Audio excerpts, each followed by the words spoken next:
By Progressive Insurance. Let's start with news out of Dallas from our very own Jane Slater. Jane. A lot of speculation about Cowboys quarterback Dak Prescott and whether he's going to be ready for Week 1 when the Cowboys travel to Tampa Bay to take on the Buccaneers. Some encouraging news out of Frisco as we were able to see Prescott participating for the first time in team drills.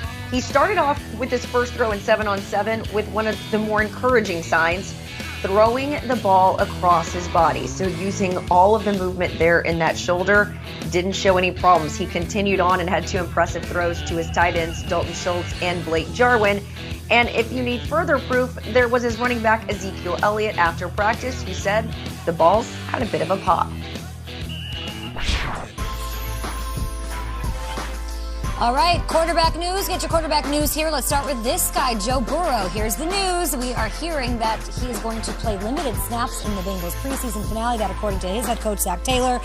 The Dolphins, that's who they play. They're playing the Dolphins. Burrow's been recovering from season-ending knee surgery. Other quarterback news takes us to New York. Joe Judge says Daniel Jones will play against the Patriots in a game that you can watch right here, by the way, on NFL Network. That one at 6 p.m. Eastern. Interessante. To Denver we go. The Broncos officially announced Teddy Bridgewater will be the team's starting quarterback this season, beating out Drew Lock. They play the Rams, guys, Saturday in their preseason finale. That's right, just 3 preseason games.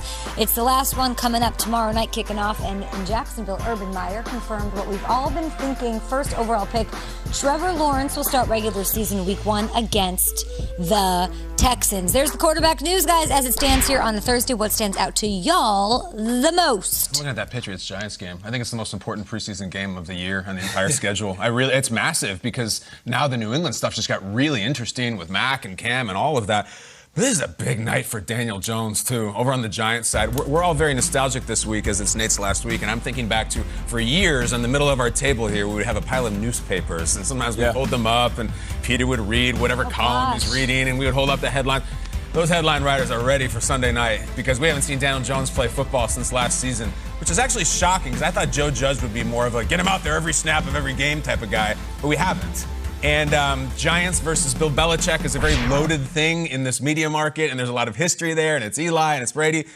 But, man, we got to have a Daniel Jones show right here. We got to have a few completions. We got to have a few nice plays. I understand he's going to be out there for a legitimate amount of time. If this guy fumbles, heaven forbid, if he throws a pick six, lightning bolts.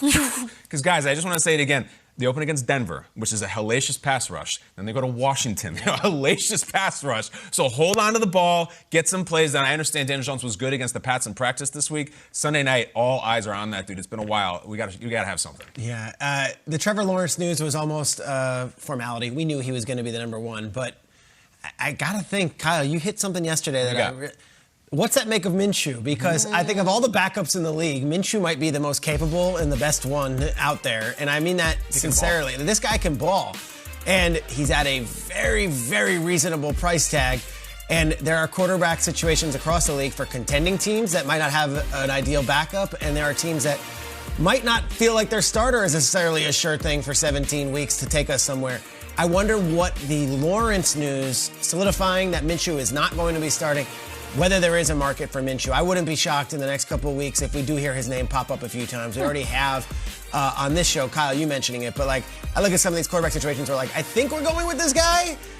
Minshew might be a really good contender and can come into any team and elevate the locker room. He's more than just the jean shorts and the mustache. That guy is a starting quarterback in the league. Now that Trevor Lawrence is the anointed one and it's going to be his team, does Minshew have a market? Can you get a 4th or 3rd or 5th round pick for him? Peter, how about trading him for an offensive lineman?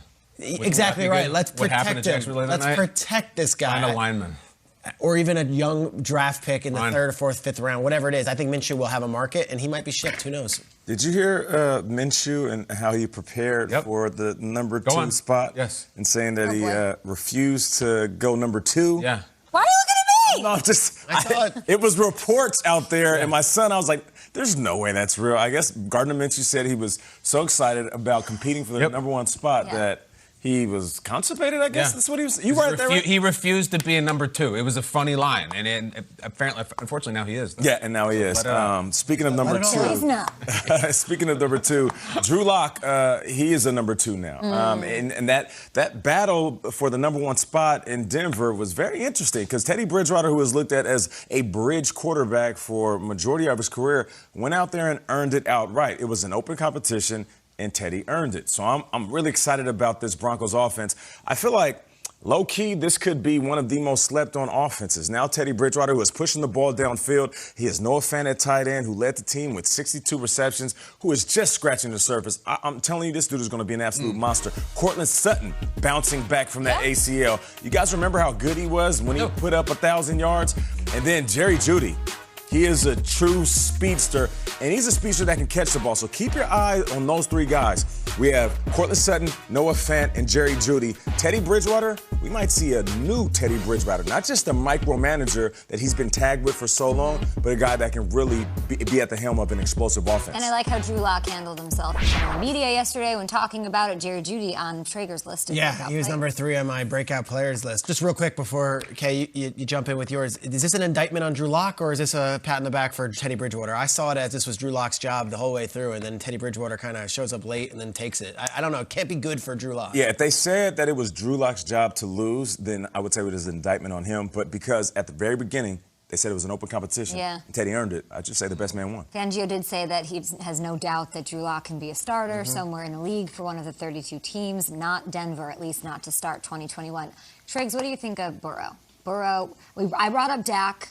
Coming off a serious injury, I want to see him get his feet wet a little before he faces Tampa Bay. Burrow getting some looks. He'll have limited action against the Dolphins. Do we like that he's going to get his feet wet? Again, the same way I felt about Mahomes and Roethlisberger playing, he needs to be in front of that offensive line. Has changed a little bit. I feel like it's good. Just get some comfort level and see. But like a drive? What are we looking for here? I think one drive, maybe one pass attempt. But to your point, Kay, like every team's philosophically different, and whereas Justin Herbert and Matt Stafford won't touch the field because, God forbid, they get hurt, and that's how their coaches feel.